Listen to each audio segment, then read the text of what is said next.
Well, we know at this point the rumors were true that Rip Ride Rocket was going to be replaced, as that had been a major rumor for some time. And then Universal came out last week and announced that they were replacing Rip Ride Rocket, but they haven't said what they're replacing it with, which has left a lot of people wondering what is going to go in here. Is it going to be another roller coaster? What IP is it going to be based off of? Which makes for a fun discussion. Which leads us to today's video. So we have another video here from Attraction Ideas, which I do enjoy his videos. He has a lot of good ideas and really takes on the park. So we have one here on what will replace Hollywood Rip Ride Rocket. So I figured this would be a good one to watch and react to and see if we can maybe get a guess by the end of it what we think is going to replace Rip Ride Rocket here. So we're just going to watch this, get some thoughts on it, and have a good time. So hi, I'm Jared with Capture the Magic, and we will get started right here.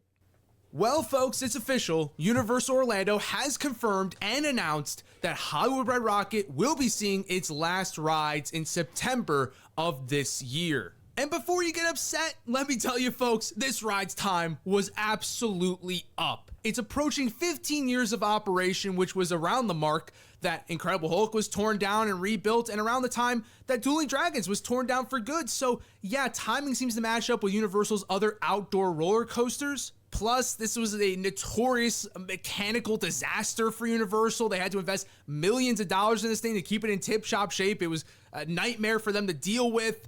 I have heard that for years, that this ride in particular has been quite a nuisance for Universal. And I can't remember who manufactured the roller coaster, but I believe whoever manufactured it either doesn't manufacture roller coasters anymore, or they don't support that type of roller coaster, whatever it was, which left them, which happens a lot actually with some theme park rides.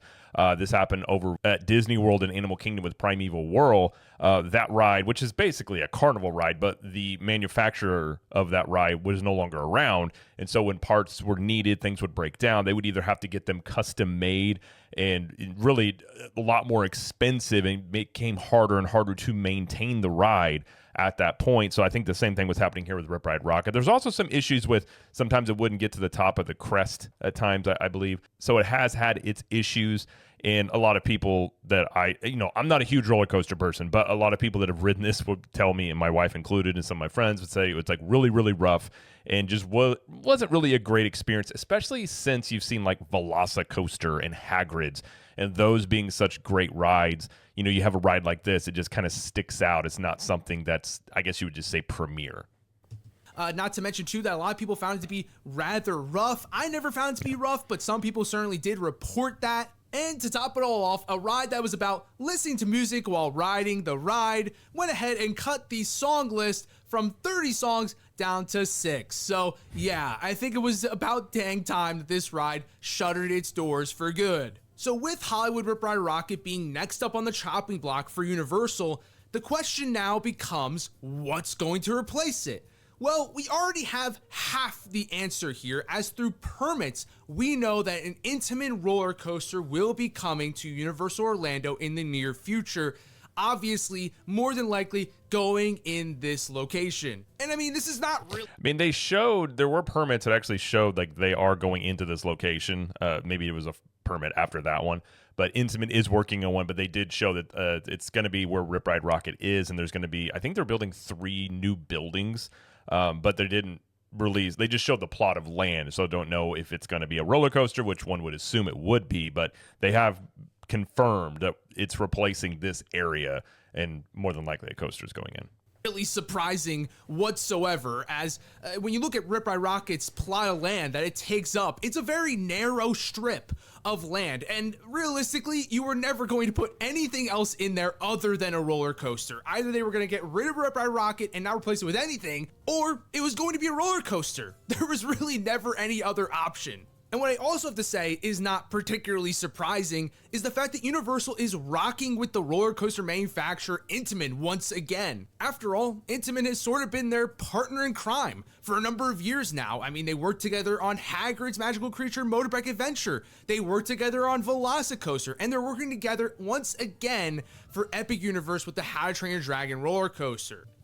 I mean, Hagrid's and Velocicoaster on the resume of things they've worked on together is that's basically all the proof you need. Now, I'm assuming here Hiccup's Wing Gliders is going to be a great coaster as well. So I do think Intamin is a very good partner in this, and they're very, they're obviously a very well-established roller coaster manufacturer. So it's, and I think that's the aspect of theme parks that people sometimes don't understand is obviously, the theme parks design things and come up with things, but they have to work with partners and manufacturers to do these. As many times, they'll show them the latest tech or latest ideas that they have for like a roller coaster or a ride, and then the theme parks sort of create a story or the type of ride they want to do with what is available from the manufacturers there. So I think they're a good partner in that.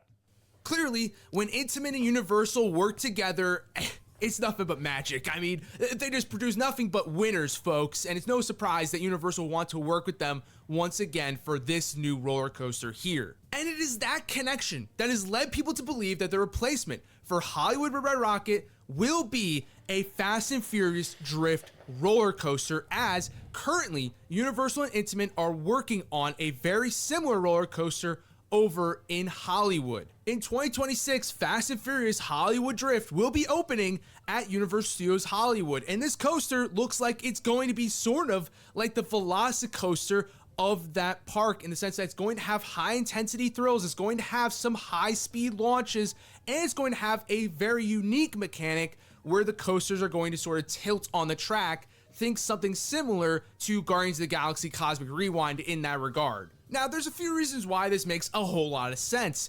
After all, I mean, Universal is no stranger to bringing clones to both of these parks. Both parks have Transformers. Both parks have Simpsons. Both parks have Forbidden Journey. And the list goes on and on. Universal loves to bring rides to both resorts. And it makes sense. I mean, they're on different sides of the country. There are very few people who are visiting both parks, realistically. However, this is a very special case because unlike those where Universal can pretty much make the exact same ride on both coasts, Universal would not be able to replicate Fast and Furious Hollywood Drift here in Orlando. The reason being is because that ride was very much so tailor-made for Hollywood. You see, this ride is being built on the cliffside between Universal Hollywood's upper and lower lots, and is even being built around the Starway escalators that get you between the two lots.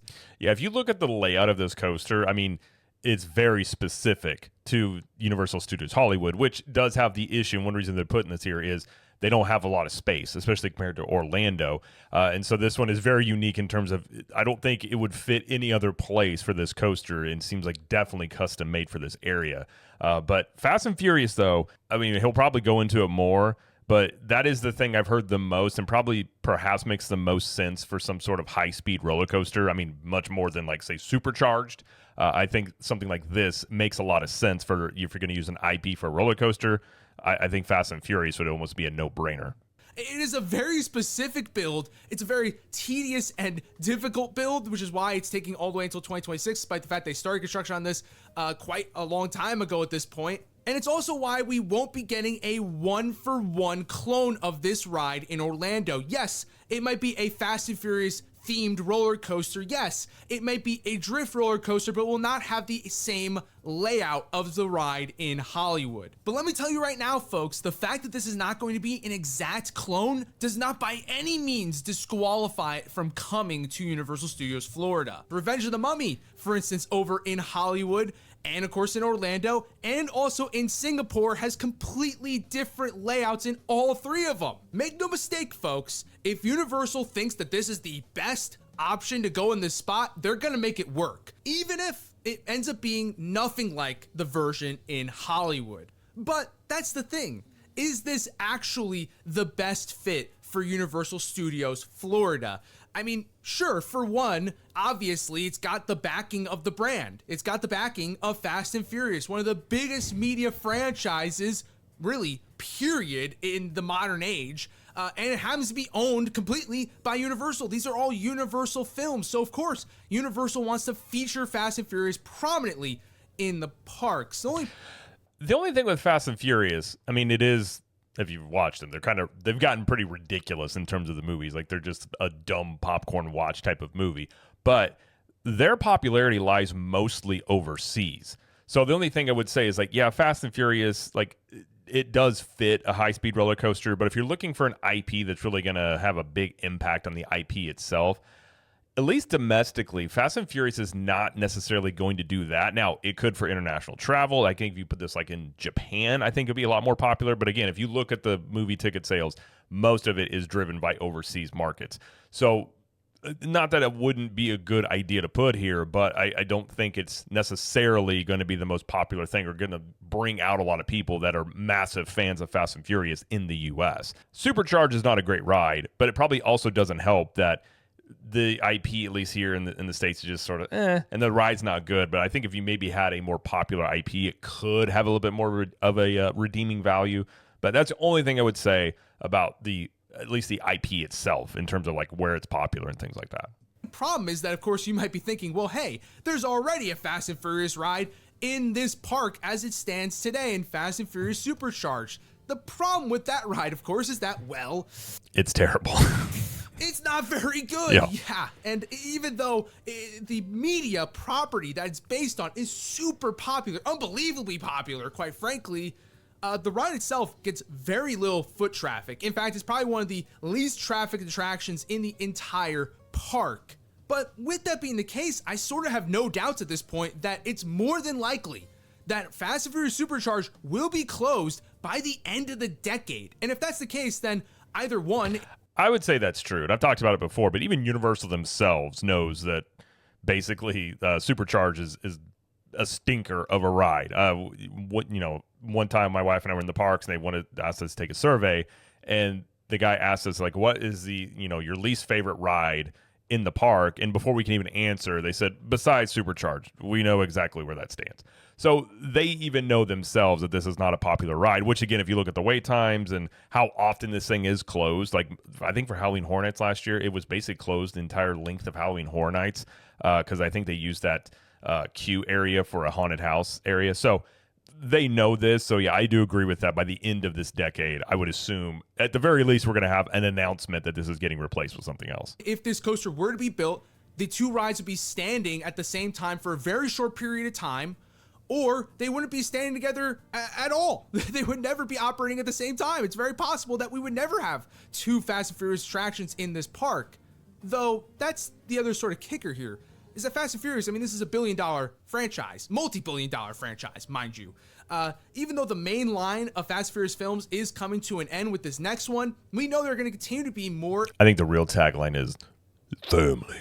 That's the true tagline. And more spin-offs of the series going forward. Universal is not letting it die, and for good reason. But that sort of makes me wonder if this is the right vehicle for Fast and Furious in this park. Sure, I think that this sort of ride and roller coaster makes sense in Hollywood, where they're strapped on space and there's only so many rides that can fit into the park, and there's only so much they could do. But for Universal in Orlando, that's not really the case, especially with the addition of the Epic Universe plot of land. Now all of a sudden, Universal's got a whole lot more land to work with that they previously didn't have access to. And they now have backstage areas at the existing Universal parks that have now become open and available.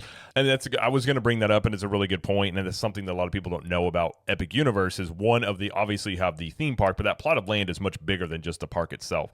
So over there, they're building places for storage that they use in the park side right now, the studio side right now. So near Rip Ride Rocket is one of those. The one here you can see at the top of the red there. It does free them up to potentially expand it a little bit more, because now they're not going to be using that space for backstage. It can be used for in-park areas. So not only will Epic Universe increase the footprint, it potentially can increase the footprint of Universal Studios itself in terms of where they've been able to expand, previously, historically, and now they have a little bit more flexibility there. And it really makes me wonder if what would ultimately be a relatively unthemed roller coaster for Fast and Furious, would that be the right outlet to go ahead and promote this franchise and really have it be heavily featured in the park? I mean, as far as theming on this ride goes, it's likely just going to be mainly the queue and maybe a pre-show, and that's going to be about it. There's probably not going to be much of any theming elements in the ride experience itself, other than maybe a dark ride element at the very beginning and a dark ride element at the end. But even then, how much Fast and Furious are going to be able to inject in this ride to the point where it would actually be meaningful? The point in attaching Fast and Furious to this would be to ultimately get people to become Fast and Furious fans, to get them to watch the movies, to get them to buy the merchandise in the gift shop. We know that Fast and Furious Supercharged is not succeeding in doing this because the ride sucks. It actually makes people hate Fast and Furious by the time they get off of it. They're like, wow, that was so bad. I don't want to do anything with Fast and Furious the rest of my life.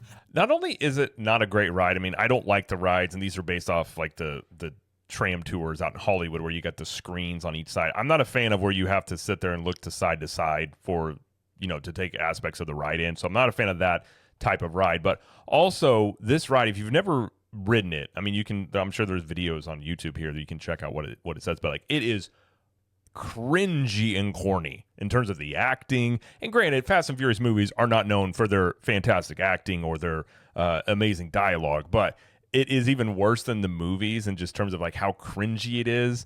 And the story doesn't make any sense. Like, it's just a strange ride. It's one of those rides where I legitimately just have to wonder, like, how did it get greenlit? How did it get further down here when they went to test it? And they're just like, yeah, let's go with that. Like, I would figure at some point somebody would have pointed something out, be like, hey, let's not have this be so cringy and so bad. But I don't know. It's a strange ride. But again, it's not just the fact that the ride system and the ride itself isn't good. The story and everything else is just weird and cringy.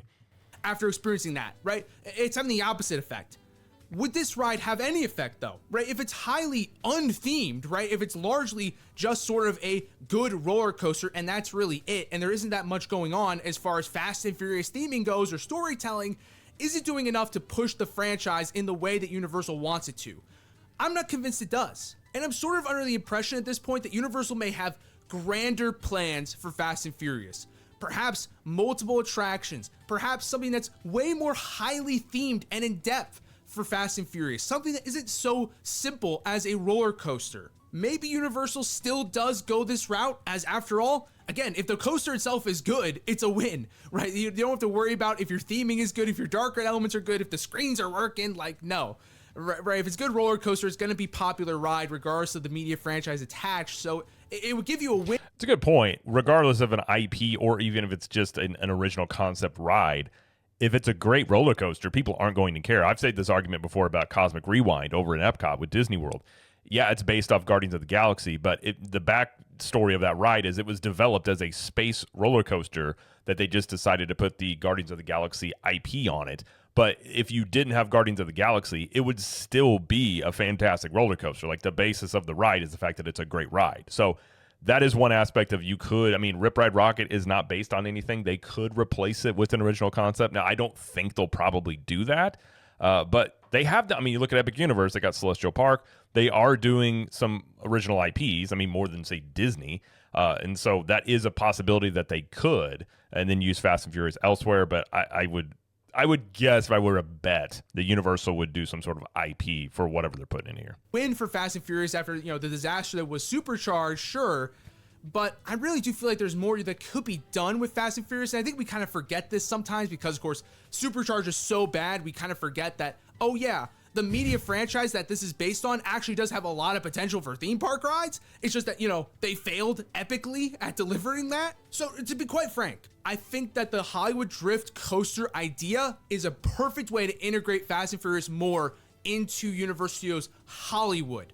I don't think it's the right avenue for Orlando when they have more space to work with and there could be much grander ideas executed for Fast and Furious than a largely unthemed roller coaster. And I think there are better IPs that could go into this space that don't necessarily need super high levels of theming to sort of convey what makes those properties so special. And I think that one that's maybe something we should consider is, and I know you're gonna hate this, going from one that maybe you really like to one you maybe really hate, is what about another Despicable Me attraction, huh? Who's with me? No, of course nobody's with me, but I don't think people. Now, I love Minions and Despicable Me. Granted, we have kids, but I have a feeling Universal's gone as far as they're going to go with Despicable Me, especially on like a high thrilling roller coaster. Because again, like Despicable Me is like kids and family, so I would highly doubt they would do another Despicable Me type or Minions type of thing on this. Think about the location. Rip Ride Rocket's entrance is right next to Minions Land. It basically is in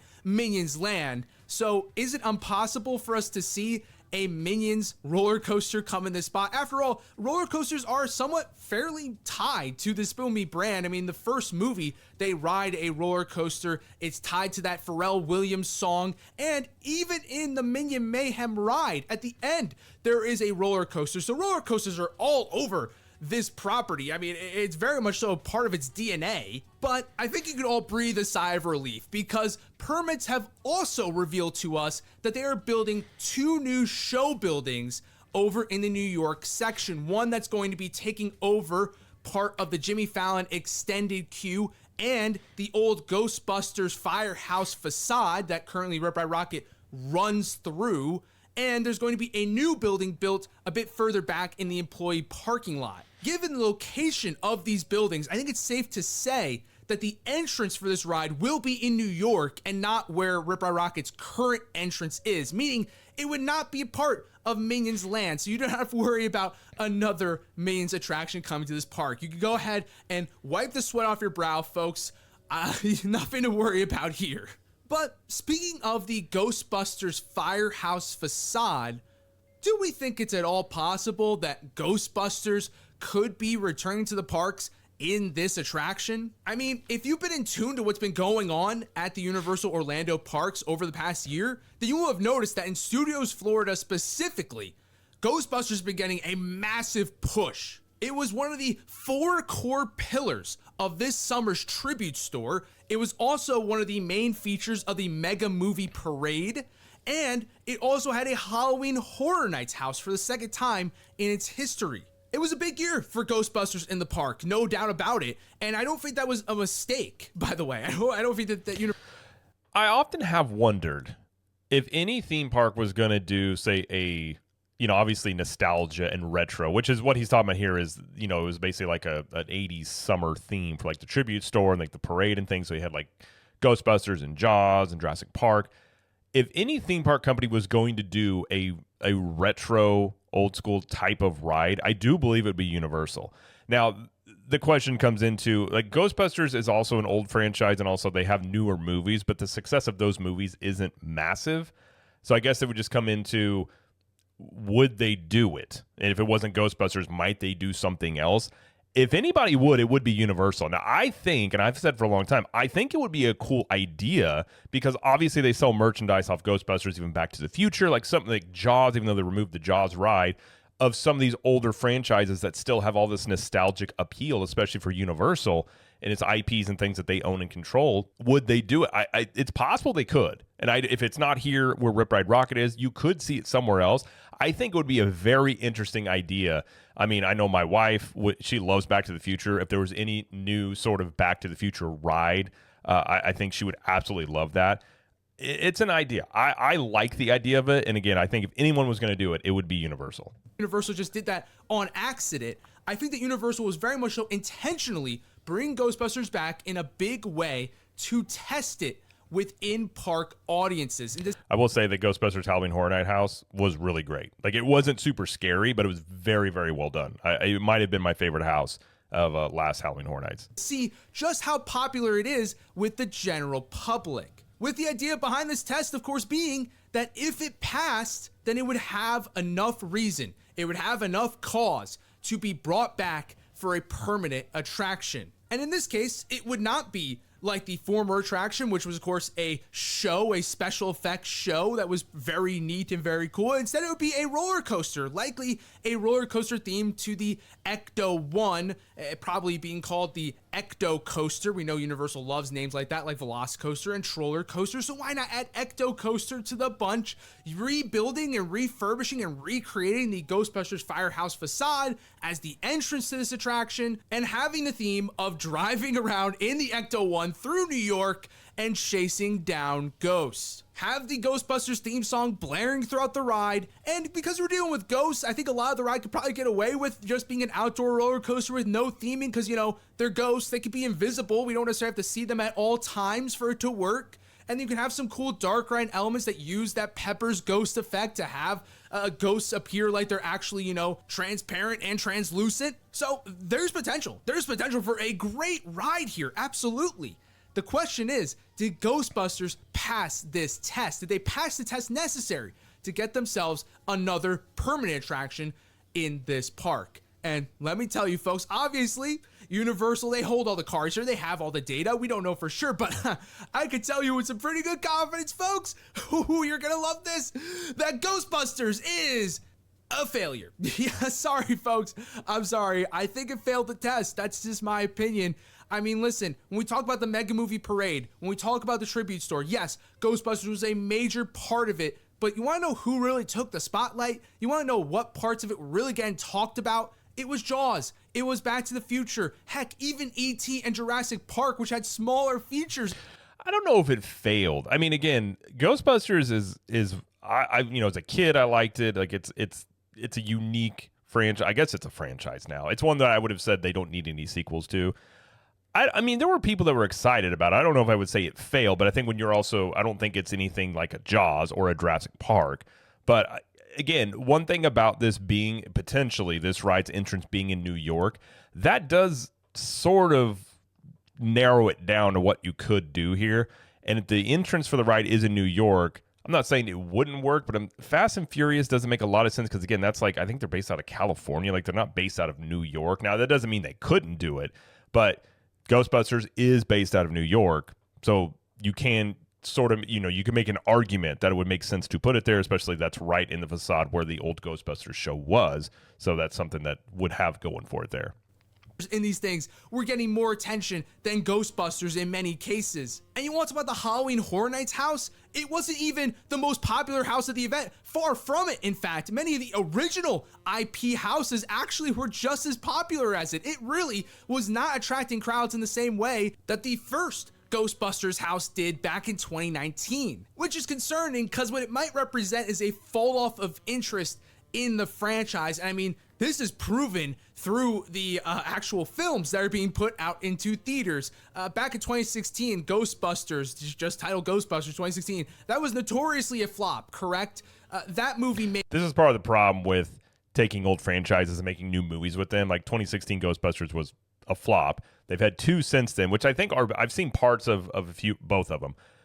It's better than Ghostbusters 2016, but I do think if you have movies, I think one reason why I say Jaws and Back to the Future are held so nostalgically is because there haven't been any remakes, and so all you remember is those original movies, how they made you feel. When you start doing, you try and make new movies based off an old franchise, it kind of messes with that nostalgia because, especially in the Ghostbusters Haunted House, it was based off of sort of the newer franchise in a mix. So it's like, which parts of Ghostbusters do you like? I think if it was left alone, potentially you would have a lot more excitement for Ghostbusters if it is true that it has fallen off like he's saying here. But that's one thing I've always been annoyed with taking these old franchises and sort of doing a sequel to them. It's very rarely that they work. I think Top Gun Maverick was really the only one you could point to that is that movie came out 20, 30 years before the sequel, but the sequel was fantastic. That's very rare for that to happen. For the most part, once you have nostalgia for a movie, the sequel comes out, you're not going to like it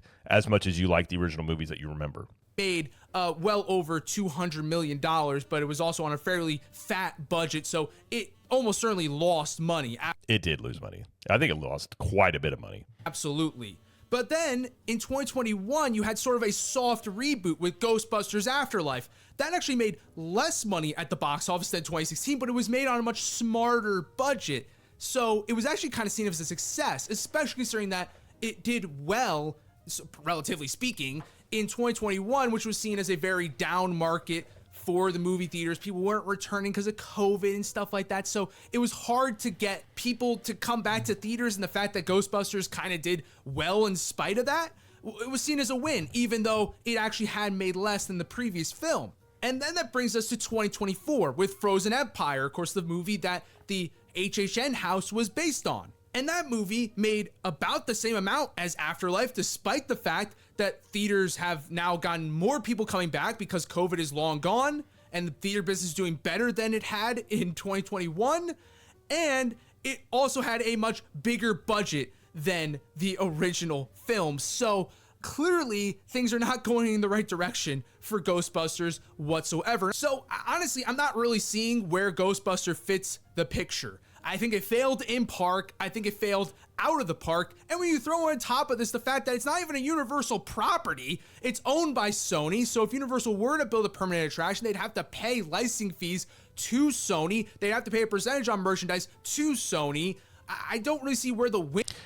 I guess in defense of Ghostbusters, I mean, Universal has third-party licensing all the time, so this is something they're pretty used to. I don't know how much of a big deal that would be, but valid point there. In here is for Universal and bring Ghostbusters back. It doesn't make any sense to me, and quite frankly, I don't think that it's the winner here. I mean, if it although I wouldn't say it was a failure. I mean, we really don't know. I mean, obviously, like he said, the data lies with Universal, but I wouldn't say it was a failure. But I definitely think that the newer movies had definitely messed with what the nostalgic appeal of it is compared to, like, say, some other properties. Hey, maybe we get a good attraction out of it, but I sort of doubt that this is the answer here. But on the note of old attractions getting tested in the park, one of those is Back to the Future. I mentioned it earlier. It was a part of the Mega Movie Parade and of the Summer Tribute Store. But Back to the Future has really been getting tested even before that. I mean, of course, the DeLorean and the train from Back to the Future Part 3 have been a part of the park ever since Back to the Future the ride closed. Not to mention, too, that Doc Brown is still a meet and greet character in the park. So Universal already has an idea of just how popular Back to the Future is with current park visitors. And even though there are no new movies coming out for Back to the Future, there is a... I hope there's never any remakes or new movies for Back to the Future. In fact, I actually have faith that it won't be, at least for its period of time, because Robert Zemeckis, he's the guy behind Back to the Future, has said that, like, as long as he's alive, they're not touching it, which I think only helps it. And I can tell you, my wife, it's her favorite movie, and whenever, like, she still will not ride the Simpsons ride that replaced Back to the Future. It is a very sore subject. And I do wonder, I mean, you got to think too, the way that, like, the younger generation consumes content now, a lot of the younger generations are consuming older content, and a lot of them like movies like Back to the Future because it's got not only nostalgia with people who grew up with it, but also the younger generations are kind of consuming older content in a way. If any franchise was going to make a comeback, as like I said earlier, this nostalgic older ride that gets brought back or older IP gets brought back, I do feel like it would be Back to the Future. I think it would be insanely popular. Would also make sense on a roller coaster, given, you know, you go fast up to 80 miles per hour. Like, you could really theme it out there well. I think the concept would be very, very popular. And I think, again, it would be something unique because to my knowledge, no other theme park is really based on an attraction off of, say, a 30-year-old franchise. A new Back to the Future musical that has become fairly popular since its inception, and it's fairly new up to this point as well. So that could continue to sort of steamroll and snowball into something bigger over time as well to kind of build up the Back to the Future brand. But even without that, I do think that it's sort of proven over time to be this sort of timeless classic. I tell you, when I was last at the park, Doc Brown had a whole bunch of people following around, waiting in line to get a picture. He was very popular. And every single time I pass the DeLorean, there's always at least one person taking a picture with it. So I do think that Back to the Future might have some legs on it. And I don't think there's any doubt about it that it would create a great roller coaster attraction in this park. I mean, of course, the idea of sitting in the DeLorean, of course, the roller coaster has to be the DeLorean. It has to be some sort of makeshift. Agreed. And that would be a cool aspect if the roller coaster car looked like at least the front of the DeLorean. I think that would be a really cool aspect to it. Now, also, do keep in mind, Stardust Racers, on the back of those coaster cars, at least at this point it's been rumored, but it looks as if they have a flux capacitor on the back of those. Now, I'm not sure how that plays into the story with that coaster, but there does seem like there are Back to the Future Easter eggs in Epic Universe as well, which, you know, you could take that into and put it into a new roller coaster also. DeLorean, obviously. And the idea would be that you start with your launch, you go from 0 to 88 miles per hour. Obviously, you're not actually going 88 miles per hour. Keep in mind, 88 miles per hour is extremely fast. That'd be faster than any ride currently at Universal. There's no chance in a bucket of stack that they're going to go ahead and send you 88 miles per In a bucket of stack? I've never heard that phrase before. hour on this thing. No chance. However, Universal could always say you're going 88 miles per hour when you're actually going maybe like 60, right? I think that would probably be fine. I think they could probably get away with it, right? It's theming. It's theming. It's not lying. It's theming. And I also think that maybe something that they could do on this ride to kind of make it work would be having tunnels. Think about like on the Incredicoaster over in California Adventure, perhaps having tunnels that have different time periods in them. So think about maybe you go to the dinosaurs and you go through medieval times and all this other stuff. So that way it's like you're jumping through different time periods as you're going around on this roller coaster without having to have huge giant set pieces or dark ride elements, right? You could just have maybe one or two big dark ride scenes, but then have these moments throughout the rides to kind of keep the theming of Back to the Future and time travel alive throughout the attraction. And I think they're on top of this, the narration of Doc Brown throughout the experience. Think about similar to Hagrid, how we have Hagrid talking throughout that entire ride. I think you could have Doc Brown talking throughout the entire ride. Of course, Christopher Lloyd still kicking it. I think he would have no problem coming back as Doc Brown. I think he'd be overjoyed to, if anything, you know, even if it's just through the voice and you don't have him on screen for a pre-show or whatever. I mean, the ride concept idea with Hagrid's, they're obviously doing the pretty similar to Hiccup's Wing Gliders, which I call kind of baby Hagrid's maybe, which is you go in and out of these show buildings that kind of have, it's like a story to the ride to go in there. Same roller coaster manufacturer is going to do this one. It's very possible if they were going to go this route, you could do this in this area. Now, I think the thing limiting it is the footprint's not very big, so you wouldn't have the show buildings to go into from those rides, but you could do something like you said in the covers. Like that's a concept you could do here on some level perhaps that I think would add to not just having a roller coaster themed after it, but it's almost like a story coaster. I kind of call them like story coasters. Even if it's just through the voice and you don't have him on screen for a pre-show or whatever, I think it's either way, it's totally fine. I think he would absolutely come back. I think he'd absolutely do a great job. And I think it'd be a great way to sort of cement the legacy of Back to the Future and continue to build its popularity with younger and newer audiences as time goes on to kind of keep the franchise alive, especially considering that's not getting any new media outside of the theme parks. But you want to talk about a property that is getting new media and is extremely popular? Well, you gotta talk about Beetlejuice. You gotta talk about him. I mean, of course, he has been a mainstay in Universal Studios Florida since day one. I'm not a Beetlejuice fan. I might be in the minority on this, but I've never been a fan of Beetlejuice personally. Of course, he previously had the Beetlejuice Graveyard Review, which was taken out for the Fast and Furious Supercharged queue, not even the ride, just for the line. It was taken out for the line. That is, man, that's brutal. But despite this, Beetlejuice has remained a very popular meet and greet character throughout the parks ever since. And unlike Ghostbusters, that popularity has transcended elsewhere, as of course, Beetlejuice had its first new movie in a long time with Beetlejuice that made almost $450 million worldwide. It was really a smash hit given what it was expected to make. And it's kind of funny to think that this one movie made more than both of the previous Ghostbusters movies combined. So, you want to talk about going with a third-party property, a property that Universal themselves does not own, but is still intrinsically tied to the Universal Studios brand? Hey, Beetlejuice seems like a way better option than Ghostbusters at this point. Not to mention, too, that Beetlejuice is pop. I feel like Ghostbusters, though, actually has more mass appeal and more nostalgia than Beetlejuice. But I just don't think I think basically the newer Ghostbusters movies were basically all hurt from Ghostbusters 2016. The mess of that movie of what it was. Versus Beetlejuice. This is just my opinion. I do feel like Ghostbusters has more nostalgic value as an IP to base a ride off of than Beetlejuice. But again, I'm not a big Beetlejuice fan, so I could be very biased in that.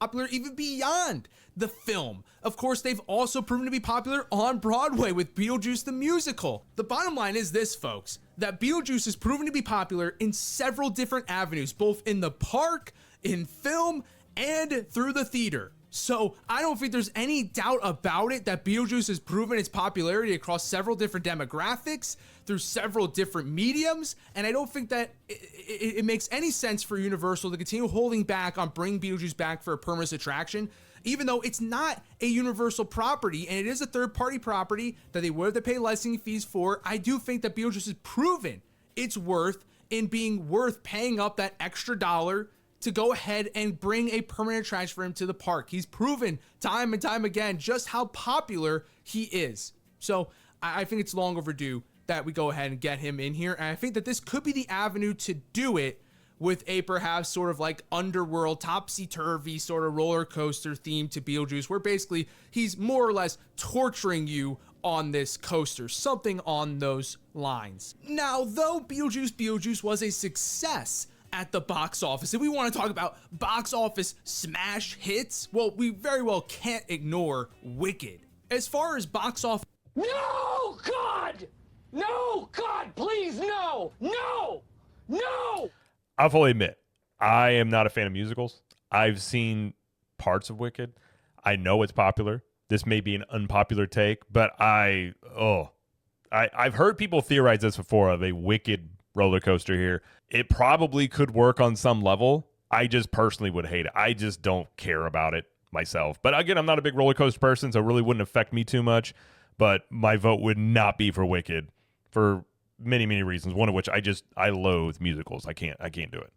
As gross goes, I mean, Wicked just blew Beetlejuice out of the water. It made nearly $700 million at the worldwide. Plus, if they did that, I'm sure you would have Ariana Grande and the other lady, I can't remember her name, from the movies, and their strange interviews they were doing together.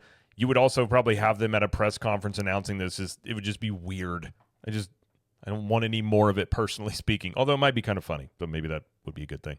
Wide box office. And I've seen a lot of people try to undermine the success of Wicked, saying, oh, well, it didn't get to $1 billion, therefore it's not actually that big of a deal. But folks, you have to keep in mind that most movies that crack $1 billion at the worldwide box office do it primarily off of international box office grosses. Whereas Wicked, though yes, not $1 billion movie, did make a disgusting amount at the domestic box office, which is the United States and Canada, which, let's be honest, folks, is the primary audience for the Universal parks here in the US. Yes, they do pull visitors from the UK and from South America and elsewhere, but really, those are the primary audiences for these theme parks. So seeing a movie do tremendously well at the domestic box office is much more valuable than a movie that cracks $1 billion, but 75% of that gross came from international audiences. And when I say that Wicked did well at the domestic box office, I may be underselling it, because you look at that number, I mean, it made more in the domestic box office alone than Beetlejuice made worldwide, so that's already pretty impressive. But it doesn't even end there. If you go and look at Universal Pictures as a whole and their box office performance over the last 30 years, adjusted for inflation, Wicked is in the top 10 box office performers in the domestic market. That's absurd. It has made more money in the domestic market than any Fast and Furious movie adjusted for inflation. That is absurd. I mean, I suppose the other thing going for this would be the fact that it is a Universal property. So that could give it a leg up if they were looking at doing this. I just don't know how that would work, being if this is going to be in the New York area, how you would make that work. But I'm sure you could create a story around it if you wanted to. Also keep in mind that it's outgrossed every single Despicable Me movie with the exception of Despicable Me 2, which came out over a decade ago. So yeah, I mean, are we really going to sit here and say that Wicked is not a large enough success to warrant a permanent presence here in the parks? I think it clearly does. And I mean, why not strike when the iron's hot and get a ride in place as soon as possible, using this opportunity of Rip Ride Rockit closing to go ahead and put in a Wicked roller coaster. I feel like, though, if you were going to do something with Wicked, it would be much more like a show, considering it's a musical. I feel like a Wicked sort of musical show in Universal Studios would make a ton of sense versus some high-speed roller coaster, especially given that lots of younger girls like Wicked and things like that. That, to me, would make more sense, again, than a roller coaster, but that's just me. And I mean, Wicked provides the bones to create a good roller coaster. I mean, I'm sure you can imagine that, you know, it probably would be a pretty good ride listening to Defying Gravity while going on this ride. We could probably have some element with the hot air balloon that the wizard uses, obviously, that, you know, we can go ahead and implement into this ride. The flying monkeys could probably be a big part of it, right? There's a number of different elements that could definitely be injected into this ride to make something that, you know, could easily enough give you some goosebumps for sure. But I think the other great kicker about this is the fact that, yes, this ride would be taking place in the New York section of this park, which is perfect for Wicked, because yes, it's a fantasy film that takes place in the land of Oz, but that's totally okay because Wicked, as a Broadway musical, has ties to New York. That's a decent point about being put in New York. So it's easy enough for the facade of this attraction to just be Broadway and to be the entrance to the Wicked play, and then you actually end up entering the world of Wicked. I mean, it's a perfect transition and a perfect way to put Wicked into this part of the park. Sounds pretty perfect, right? Well, maybe it's a little too perfect. I mean, I think there are a couple caveats here. I mean, for one, is the timing. Yes, I did say that Universal would like to strike while the iron's hot, but I do have to wonder, have they had the time to develop a Wicked attraction? Sure, we know that Universal was banking on the success of this movie. I mean, they invested a ton of money into it from a production budget standpoint. They definitely put a lot of a marketing budget behind this thing for sure. And we know that they, at the very least, had developed a gift shop for Universal Studios Florida, which did open shortly after the movie debuted. So clearly they did have some ideas in mind for what to do with Wicked prior to the movie debuting in regards to the parks. But were they developing a ride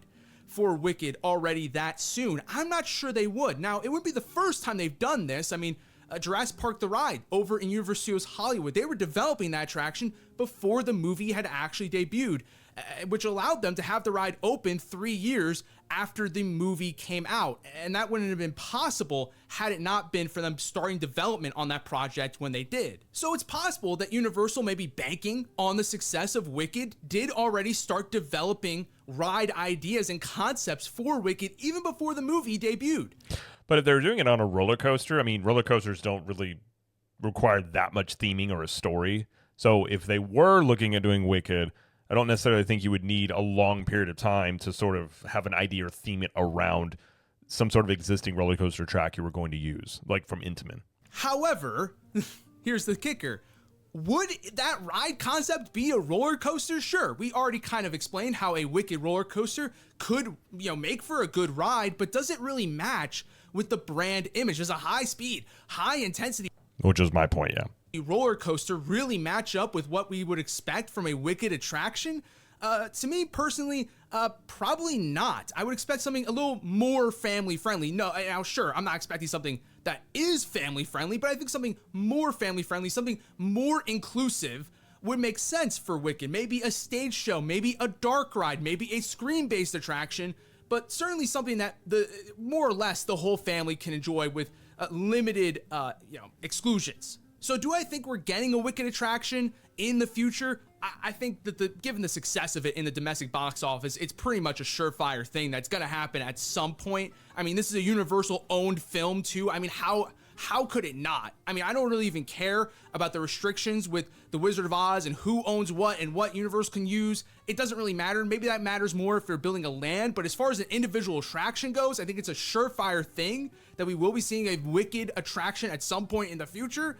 I would agree. The Wicked gift shop thing they did was very like popular. That was always had a huge line there.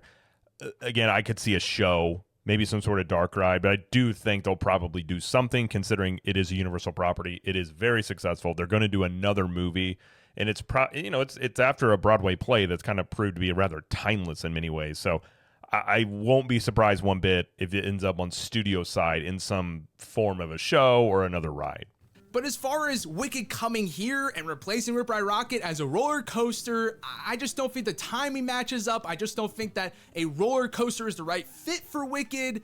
So I think that perhaps Wicked will be on hold for now and won't come here, but will certainly come to the parks at some point in the future. So certainly, folks, those are your main options. These are the most likely contenders to replace Rip Ride Rockit. We know it's going to be a roller coaster. We know it's going to be an Intamin roller coaster, which means it's probably going to be pretty good. But we just don't know what property it's going to be themed to. And certainly, it could be something that I haven't considered that isn't on this list. So please, please, please let me know in the comments what you think is going to replace Hollywood Rip Ride Rockit. And So again, good video. Go check out Attraction Ideas. Go subscribe over there. Personally speaking, if I were to guess, I think the most likely thing that would replace Rip Ride Rockit would be Fast and the Furious. If you just look at what they're doing over in Hollywood, it would make a lot of sense to, even if it's not that popular domestically, it still is a very popular franchise that they own and control that they want to highlight in the parks. So I don't think Supercharged is a great representation of Fast and Furious. So it would make sense for a fast-paced roller coaster to have the Fast and Furious brand on it, and then replace Supercharged with something else, or extending. We talked about another video extending Diagon Alley maybe down that way or something like that. The one I think I would like the most would be Back to the Future. I think Back to the Future would be a really ambitious, cool idea again, because I've often wondered if any of these theme parks are going to take a old nostalgic IP like that, that's not going to have any new movies. It's basically just off of the love people have for the movie and make a ride off of it. I think if anyone was going to do it, it would be Universal. I think personally, it would be insanely popular if you did it. If you basically had the kind of the DeLorean, you got the theming plus the merchandise. They already sell merchandise for it. I feel like it really would be popular, and I do wonder if they, I mean, it would be a risk because nobody's really done this before in this way, but personally speaking, that would be my vote. I don't think Wicked makes any sense. I don't really, I mean, Ghostbusters, the thing you can make the argument for is it would be probably in that New York area, so I suppose, you know, given Ghostbusters takes place in New York, they could do that. You know, I don't know. To me, that would be like the one that's maybe down there, but given the recent movies, I don't know how much they would likely do that. Or they could go the route, of course, of just not having anything themed after it. Currently, Rip Ride Rocket is not themed after any IP, so they could just have a sort of, I mean, they could call this Rip Ride Rocket, you know, again, or 2 or something. It could be something very similar. I don't think they'll do that. If I were to guess, they'll use an IP on this because, again, Universal kind of started the ones that kind of started this trend that Disney has taken into overdrive of everything being an IP. But even Universal, not everything is an IP. Just look at Celestial Park and Epic Universe. But I like the video. I like the arguments he lays out. Again, I do think Fast and Furious makes a lot of sense, not being the exact copycat roller coaster out in Hollywood because it just wouldn't be. And we talked about another video of likely the track here that Intamin has that would go here. It's very similar in terms of narrow space there that Rip Ride Rocket is. I think, again, I'll just say the one I think makes most sense, Fast and Furious, but the one I rooting for would be Back to the Future personally. But either way, just wanted to do a reaction to this. I thought it was a really good video, good discussion. It's always fun to think about what could go in certain places, especially since they have announced this is going away. But in typical Universal fashion, we haven't got a lot of details out of it. And I don't know when we will. Sometimes Universal, when it came to Epic Universe, I mean, you could tell from the construction that certain lands were How to Train Your Dragon or Wizarding World. But Universal themselves had not come out and said that this is what these lands were. So Universal operates different if you're used to Disney. Disney comes out and sort of has these Apple-like presentations and hypes up a land and shows you concept art. Universal doesn't really operate that way. They kind of make an announcement, and then usually if you can watch the permits and things like that follow up, and then eventually they'll come out with an announcement, usually after construction is already underway. So we may not learn about what is coming, replacing Rip Ride Rocket for like a year or so down the road. I mean, it may be that long before they actually announce here's what's coming. So they do operate a little bit differently here. I don't know if it's better or worse. That's just kind of how they operate in that way. But either way, we'll find out eventually what's going here. In the meantime, it's fun to discuss these things. And again, go check out Attraction Ideas. It's a great channel, and it has lots of good theme park discussions. But either way, that's going to do it for this video. If you like this video, please like it and subscribe to the channel, as we do lots of coverage here of Universal Studios, Epic Universe, Disney World, and pop culture. And let us know in the comments, what do you think is going to replace Rip Ride Rocket? And until next time, we will see you in the parks.